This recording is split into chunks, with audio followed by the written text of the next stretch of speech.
থেকে সহযোগিতা করছেন, সবাইকে ধন্যবাদ। এখানে বক্তব্য হলো, দীর্ঘ 17 বছর আমরা একটি সরকারের হাতে জিম্মি ছিলাম। বাকশালের পর বাকশাল, বাপে ছিল বাকশাল কায়েম করেছিল, মেয়ে এসে বাকশালের চাইতে বড় বাকশাল কায়েম করেছিল। এদেশে আমাদের কথা বলার অধিকার ছিল না, এদেশে গণতন্ত্র ছিল না, ভোটের অধিকার ছিল না, বাতের অধিকার ছিল না, কথার অধিকার ছিল না, মাহফিল মসজিদে সেখানেও খুতবা নির্ধারিত ছিল। সেই সরকারটি হলো শেখ হাসিনার সরকার। সেই সরকারের বিরুদ্ধে কথা বলতে গিয়ে আমার নেত্রী 5 বছর তাকে সাজা দিয়েছে বেগম খালেদা জিয়াকে। আমার নেতা তারেক রহমানকে মিথ্যা মামলায় সাজা দিয়ে এখন পর্যন্ত বাংলাদেশে সে আসতে পারেনি। তাদের উদ্দেশ্য ছিল একটি, বিএনপিকে ধ্বংস করে দিবে। জিয়াউর রহমান মারা গেছে, খালেদা জিয়াকে সাজা দিয়েছে, তারেক রহমানকে সাজা দিয়ে বিদেশে পাঠিয়ে দিয়েছে। তাহলে বিএনপি শেষ, তারেক রহমান শেষ বিদেশে, খালেদা জিয়ার জেলে সাজাপ্রাপ্ত। বিএনপি আর নির্বাচন করতে পারবে না, এবং আইনে ছিল সাজাপ্রাপ্তরা নির্বাচন অংশগ্রহণ করতে পারবে না। তাহলে বিএনপির রাজনীতি শেষ, ঠিক কিনা বলেন? এইটা ছিল আওয়ামী লীগের মূল উদ্দেশ্য। এবং খালেদা জিয়াকে, একজন সুস্থ মানুষকে একটা মিথ্যা মামলায় সাজা দিয়ে যেদিনকার তাকে কুটে যায়, সেদিনকার সে লক্ষ লক্ষ মানুষকে নিয়ে কোর্টে গিয়েছিল। হাত জাগিয়ে সুস্থ মানুষ সবাইকে ধন্যবাদ জানিয়েছিল। সেই খালেদা জিয়াকে যেখানে বিনা চিকিৎসায় তাকে মৃত্যুর শয্যায় নিয়েছিল, খালেদা জিয়ার মৃত্যুর খবর প্রতিদিন আসত।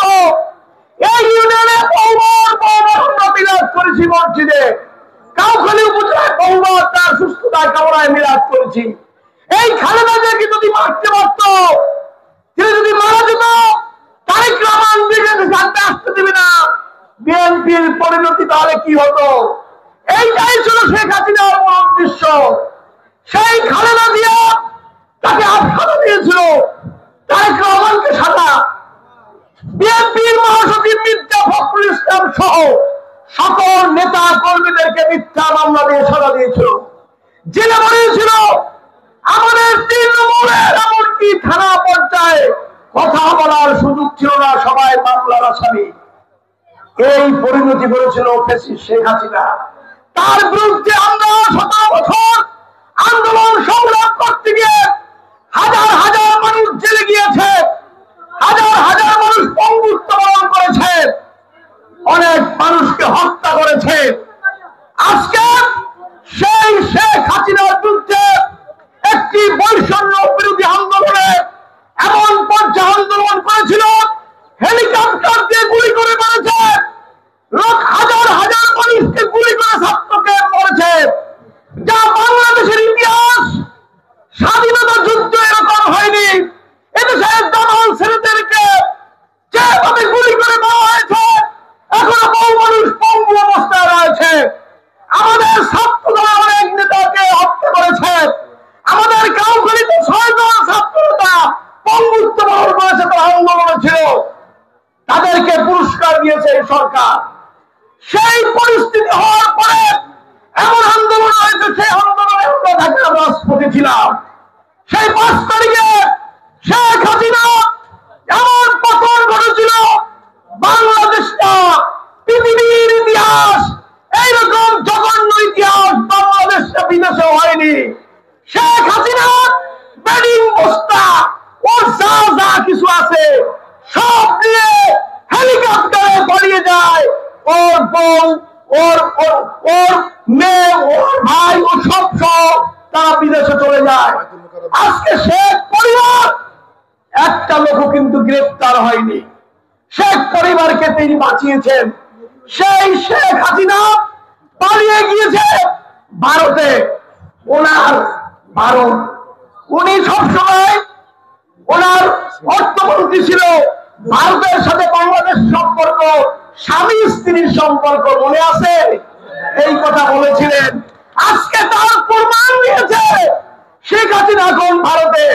ভারতে বসে যে ষড়যন্ত্র করতেছে বাংলাদেশে নাকি হিন্দুরা ভালো নেই, বাংলাদেশে নাকি চাঁদাবাজি হয়, বাংলাদেশে নাকি হিন্দুরা বলে টিপ করে হাঁটতে পারে না, চলতে পারে না, পুজো দিতে পারে না, এই কথা বলে সাম্প্রদায়িক দাঙ্গা সৃষ্টি করতেছে দুর্গা পূজায়।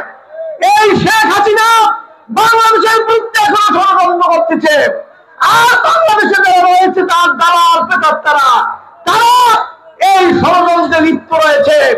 আজকে আমাদের শপথ একটি মাত্র, সেটি হল ওই শেখ হাসিনার পতনের আর এদেশে ক্ষমতায় দেখতে মানুষ চায় না। এই শেখ হাসিনা পালিয়ে গিয়েছে, খালেদা জিয়াকে এক কাপড়ে বের করে দিয়েছিল ক্যান্টনমেন্টের বাড়ি থেকে। মনে আছে আপনাদের? খালেদা জিয়াকে কান্নারত অবস্থায় বলেছিলেন আল্লাহ বিচার করবে, আমাকে এক কাপড়ে বের করে দিয়েছেন, সেই বিচার করেন নাই বলেন? আজকে দেশ ছেড়া হয়েছে বাংলাদেশ থেকে, আল্লাহর বিচার এই বাংলার জমিনে মানুষ দেখতে আছে। তাই অন্যায় করলে তার বিচার হবেই, এটাই হলো আমাদের ইসলাম ধর্মের একটি বড় হুঁশিয়ার। তাই আমরা আজকে বক্তব্য দীর্ঘায়িত নয়, এখানে যারা কাউন্সিলরও উপস্থিত রয়েছেন, আমার এই ইউনিয়নে আমি জন্মগ্রহণ করেছি, আমার জীবনের এই ইউনিয়নে আমি একবার চেয়ারম্যান প্রার্থী ছিলাম। সেই 2003 সালে আমি দাঁড়িয়েছিলাম, আপনাদের কাছে বলেছিলাম আমাকে একটি ভোট দেন, আপনারা যদি ভোট দেন আমি আপনাদের জন্য খেদমত করব, সেই সুযোগ আমাদের রয়েছে। এবং আমি বলেছিলাম আমি একবার জীবনে দাঁড়াবো আর নয়, সুযোগ একবার আর কোনোদিন দাঁড়াবো না। আমি সন্ত্রাসী করিনি, আমি ইচ্ছে করলে সেই সময় আমি ভোট পাস করিয়ে চলে যেতে পারতাম, প্রার্থীরা সবাই আতঙ্কে ছিল। আমার দল ক্ষমতায় থাকতো, আমরা কারচুপি করিনি, কোন সন্ত্রাসী সৃষ্টি করিনি, তার চলন্ত প্রমাণ আমি। ঠিক কিনা বলেন? আপনারা আপনাদের মনোনীত প্রার্থীকে ভোট দিয়েছেন, আমরা গ্রহণ করে নিয়েছি। বিএনপি হলো এটাই বিএনপির আদর্শ, এটাই বিএনপির নীতি, সেইটাই মনে রাখবেন। এখানে আপনারা ইউনিয়নের বিএনপির প্রাণ, বিএনপির শক্তি, বিএনপির হাতিয়ার। এই হাতিয়ার যদি ঐক্যবদ্ধ না থাকে, এই হাতিয়ার যদি সবাই একসাথে না থাকে, তাহলে ওই শত্রুরা কিন্তু আপনাদের আঘাত করবে। বিগত দিনে আপনারা কিন্তু ভালো থাকতে পারবেন না। সেই কারণে প্রত্যেকটি ওয়ার্ডে, প্রত্যেকটি গ্রামে, প্রত্যেকটি মহল্লায়, ঘরে ঘরে বিএনপির দুর্গ গড়ে তুলতে হবে, বিএনপিকে শক্তিশালী করতে হবে। এটাই হলো এই ওয়ার্ড সম্মেলনের শপথ এবং উদ্দেশ্য। আগামীতে এই আসনে বিএনপির ধানের শীষের প্রার্থী থাকবে। আমার অনুরোধ করবে, আগামীতে এই দেশে ক্ষমতায় আসবে ইনশাআল্লাহ বিএনপি।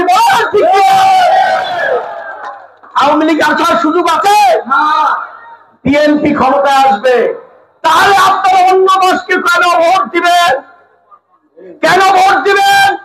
অন্য দলকে ভোট দিলে আপনি পিছিয়ে গেলেন এলাকার এমপির কাছ থেকে, বিএনপি পিছিয়ে যাবে। কারণ বিরোধী দলের যদি এখানে এমপি হয়, এই এলাকার উন্নয়নে আমরা বঞ্চিত হব। বিএনপি ক্ষমতায় থাকবে, এমপি যদি আপনার দলের না থাকে, এর চেয়ে দুর্ভোগ আর দুর্দশা থাকবে না। এই কারণে কোন প্রলোভন, কোন ধরনের ওয়াজ নসিহত এবং আপনাদেরকে বেহেশতে নেওয়ার টিকিট দিয়ে দেওয়ার জন্য যারা বক্তব্য দেয়, এই সমস্ত ভণ্ডামিকে প্রত্যাহার করতে হবে। তারা আপনাদেরকে দেওয়া বিকাশ দিয়ে বলবে ভোট দেন, বেহেশতে যাবেন। আরে বেহেশতে আপনি আগে যান, তারপর অন্যকে নেন। এই সমস্ত কথা আপনারা কান দেবেন না, তাহলে বিএনপি ক্ষতিগ্রস্ত হবে। তাই আজকে এটাও আমাদের শপথ, আগামীতে নির্বাচনে সয়না রঘুনাথপুর ইউনিয়নের ধানের শীষে প্রতিনিধি সেন্টারে বিজয় অর্জন করতে হবে। না করলে আপনি তো আজকে ওয়ার্ডের সভাপতি সেক্রেটারি, আপনাকেই অপমানগ্রস্ত হতে হবে। তোরা বিএনপি তো হইতে পারো না, সেই কথা যাতে শুনতে না হয়, এই জন্যই আপনাদেরকে সকল ঐক্যবদ্ধ হতে হবে। পরবর্তীতে আবার আসবে চেয়ারম্যান ইলেকশন মেম্বারি, সেখানে দলের লোক নির্বাচিত হতে সুবিধা হবে, মেম্বার নির্বাচিত হতে সুবিধা হবে, উপজেলা চেয়ারম্যান নির্বাচিত হতে সুবিধা হবে। এই কারণে কোন ধরনের ষড়যন্ত্রে আপনারা হাত দিবেন না, এটাই আমার অনুরোধ বিনীতভাবে। তাই বক্তব্য সর্বশেষ, এই সম্মেলনে সেই সয়না থেকে উত্তর হুগলা, চোদ্দঘাটি এবং সোনাপুরের পাশ ওয়ান্তা, রঘুনাথপুর সহ অনেক দূর দূরান্ত থেকে ট্রলারে হেঁটে এবং বিভিন্ন ভাবে আপনারা অনুষ্ঠানে এসেছেন। এই বৃষ্টি রোদ্রুকে উপেক্ষা করে আমি কাউখালী উপজেলা বিএনপির পক্ষ থেকে, খালেদা জিয়ার পক্ষ থেকে, তারেক রহমানের পক্ষ থেকে, জেলা বিএনপির পক্ষ থেকে, ইউনিয়ন বিএনপির পক্ষ থেকে ধন্যবাদ, কৃতজ্ঞতা, সালাম জানিয়ে আমি আমার বক্তব্য শেষ করছি। আল্লাহ হাফেজ। বাংলাদেশ জিন্দাবাদ। খালেদা জিয়া দীর্ঘজীবন। তারেক রহমান ফিরে আসবে বাংলাদেশে। আসসালামু আলাইকুম।